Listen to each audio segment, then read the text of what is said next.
Assalamualaikum warahmatullahi wabarakatuh. Perkenalkan, nama saya Namira Mahmudah dari Hubungan Internasional A 2018. Di sini saya akan membuat video lanjutan mengenai isu yang sebelumnya sudah saya angkat, yaitu upaya penanganan kejahatan narkotika di Kalimantan Timur. Di sini saya ingin berbagi informasi dengan teman-teman semua mengenai penanganan kejahatan narkotika yang ada di Kalimantan Timur.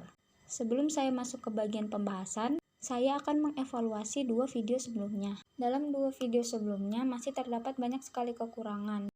Di antaranya adalah informasi yang kurang, kualitas video yang kurang baik, data yang disajikan kurang mendukung argumen, serta materi yang kurang lengkap. Karena itu dalam kesempatan kali ini saya berusaha untuk melengkapi kekurangan-kekurangan yang ada dalam video sebelumnya. Kemudian masuk ke pembahasan. Saya ingin menjelaskan apa itu narkotika. Narkotika atau yang lebih dikenal dengan narkoba merupakan zat atau obat baik bersifat alamiah, sintetis maupun semi-sintetis yang menimbulkan efek penurunan kesadaran, halusinasi, serta daya rangsang. Nah, gimana sih sampai bisa ada kejahatan narkotika? Seperti yang saya sebutkan tadi, narkotika memiliki efek-efek seperti mengurangi rasa sakit atau dapat menimbulkan mati rasa. Oleh karena itu, dibuat UU Narkotika Nomor 35 Tahun 2009 yang mengatur narkotika. Narkotika sendiri dibagi menjadi 4 golongan.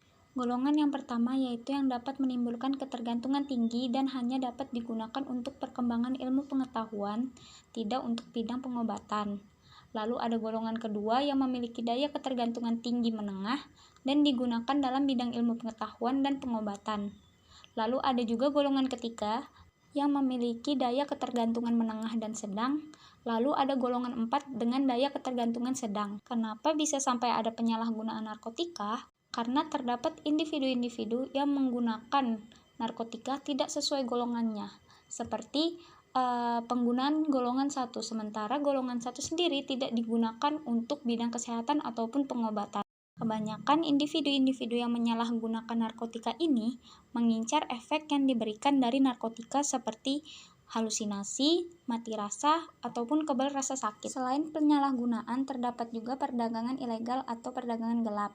Kenapa bisa sampai ada perdagangan ilegal? Karena seperti yang kita ketahui sebelumnya, bahwa terdapat permintaan yang tinggi terhadap narkotika, sementara penggunaannya sendiri diatur oleh Undang-Undang Narkotika, yang berarti perdagangan narkotika ini harus dilakukan secara resmi ataupun legal.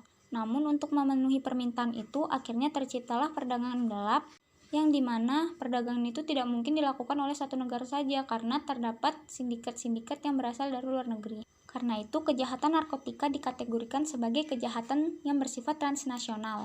Untuk mengatur kejahatan ini juga diciptakan hukum internasional yang berlaku, yaitu Konvensi Tunggal tentang Obat Narkoba tahun 1961, Konvensi tentang Zat Psikotropika tahun 1971, dan Konvensi Perserikatan Bangsa-Bangsa tentang Lintas Gelap Narkotika dan Zat Psikotropika 1988. Salah satu alasan kenapa penggunaan narkotika ini harus diatur, karena terdapat dampak-dampak negatif terhadap tubuh manusia dalam jangka panjang. Di antaranya adalah merusak sel otak sehingga mengganggu proses pengambilan keputusan, yang juga dapat menyebabkan perubahan emosi sehingga cenderung impulsif dan lebih mudah marah. Dan juga penggunaan narkotika dapat menyebabkan dehidrasi yang diakibatkan ketidakseimbangan elektronik dan dapat memicu terjadinya kejang-kejang, serangan panik, sakit kepala berlebihan, dan halusinasi serta dapat berakhir pada kematian. Menurut United Nations Office on Drug and Crime, setidaknya sebanyak 271 juta manusia atau sebanyak 5,5% populasi di dunia telah menggunakan narkoba dengan rentang umur 15 tahun sampai 64 tahun. Sedangkan di Indonesia sendiri, menurut data yang dikeluarkan Badan Narkotika Nasional, pada tahun 2017 sebanyak 2,4% populasi di Indonesia atau sebanyak 3,7 juta manusia di Indonesia telah menggunakan narkotika. Sedangkan menurut data yang dikeluarkan pada tahun 2020, terjadi penurunan angka penggunaan narkotika sampai menyentuh angka 1,8%, yang berarti setidaknya 1 juta orang telah berhenti menggunakan narkotika. Sementara untuk di Kalimantan Timur sendiri, Badan Narkotika Nasional Provinsi telah menetapkan 82 desa sebagai wilayah dengan status bahaya narkoba. Di antaranya ada 18 desa di Balikpapan, 9 desa di Samarinda, 4 kelurahan di Bontang, 6 desa di Berau, 35 desa di Kutai, dan 12 desa di Penajam Pasir Utara. Selama tahun 2020 juga, Polda Kaltim berhasil meringkus 65 orang bandar narkoba. Saya menggunakan teori dan konsep Critical Security Studies, di mana dalam melihat suatu masalah tidak perlu melulu negara sebagai aktor utama dan militer sebagai sebuah jawaban. Meskipun masih banyak tanda tanya terhadap definisi keamanan kritis itu sendiri, namun inti dari pendekatan ini adalah terdapat aktor lain selain negara, yaitu individu maupun kelompok-kelompok yang sebenarnya menjadi ancaman aktual dari sebuah negara. Karena itu, teori ini melihat kejahatan narkotika sebagai sebuah ancaman bagi negara. Keterancaman ini dibuktikan dengan dibuatnya Undang-Undang Nomor 22 Tahun 1997, mana undang-undang ini hanya mengikat individu-individu yang melakukan kejahatan. Namun seperti yang saya katakan sebelumnya, bahwa kejahatan narkotika ini bersifat kompleks dan complicated, maka dari itu diciptakan UU Narkotika Nomor 35 Tahun 2009 yang melengkapi hukum yang sebelumnya telah ada. Selain itu, penerapan dari teori ini dapat dilihat pada terbentuknya Impres nomor 6 tahun 2018 dan Impres nomor 2 tahun 2020. Dalam menangani masalah ini, sudah banyak upaya yang dilakukan baik dari komponen golongan masyarakat, pemerintah, maupun secara internasional.